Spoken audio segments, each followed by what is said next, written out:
ایک بھائی نے کویشچن کیا کہ ان کے کوئی ریلیٹیو ہیں جن کو قتل کیا گیا تھا اور ان کو دفنا بھی دیا،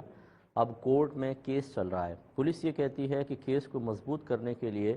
آپ کے مرحوم کا قبر سے ان کو باہر نکال کے پوسٹ مارٹم کر لیں تو زیادہ بیسٹ ہے، اس رپورٹ پر اور زیادہ ذرا کیس مضبوط ہو سکتا ہے۔ تو پوچھنا یہ ہے کہ پوسٹ مارٹم کی شرعی حیثیت کیا ہے،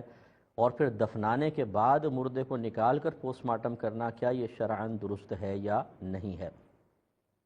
دیکھیں، ویسے تو لاش کی بے حرمتی کو نبی کریم صلی اللہ علیہ وسلم نے منع فرمایا۔ ایک مومن کا جیسے دنیا میں احترام ہوتا ہے، مرنے کے بعد بلکہ وہ احترام تھوڑا سا اور بڑھ جاتا ہے، جیسے کہ رحمت کونین صلی اللہ علیہ وسلم نے ارشاد فرمایا کہ اپنے مردے کی صرف اچھائیاں بیان کرو، اس کی برائیاں بیان نہ کرو۔ اسی طرح قبر پر ٹیک لگانا، قبر پہ چڑھنا، قبر پر بیٹھ جانا، اس کو نبی کریم صلی اللہ علیہ وسلم نے سختی سے منع فرمایا۔ اور یہ بھی ارشاد فرمایا کہ مردے کی ہڈی توڑنا ایسا، اس کو ایسی ہی تکلیف ہوتی ہے جیسے زندہ کو ہڈی توڑنے سے تکلیف ہوتی ہے، حدیث کا مفہوم ہے۔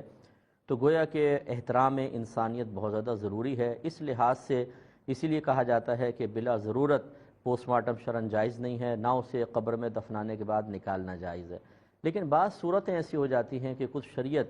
ان صورتوں کو اصل حکم سے مستثنی قرار دے دیتی ہے، ان کے لیے علیحدہ حکم ہوتا ہے۔ اب جیسے آپ کا مسئلہ ہے، اسی طریقے سے کوئی گورنمنٹ کے ادارے ہیں، وہ کسی شخص کو اس لیے قبر سے نکالتے ہیں یا اس کا پوسٹ مارٹم کرواتے ہیں کہ شبہ پڑ گیا ہے کہ شاید یہ طبعی موت نہیں مرا بلکہ کسی نے اس کو مرڈر کیا ہے، کوئی اس کو پوائزن وغیرہ دیا ہے، تو یاد رکھیں یہ بالکل شرعاً جائز ہے، کیونکہ اب لاش کی بے حرمتی مقصود نہیں ہے، بلکہ اب ان قاتلوں کو پکڑنا مقصود ہے کہ اگر ان کو نہیں پکڑا گیا تو ان کی حوصلہ افزائی ہوگی، وہ کسی اور کے قتل کی طرف چلے جائیں گے، اور مجرم کو سزا ملنی چاہیے تاکہ وہ خود بھی تائب ہو اور دوسرے اس کے شر سے اس کی خود اعتمادی نہ ہونے کی بنا پر محفوظ رہیں، ورنہ اگر وہ بچ گیا تو خود اعتمادی پیدا ہوگی، 10 کو اور کرے گا۔ تو خلاصہ کلام یہ ہے کہ اس صورت میں جو آپ نے ذکر فرمائی ہے، ریلیٹیو کو قبر سے نکالنا اور پھر اس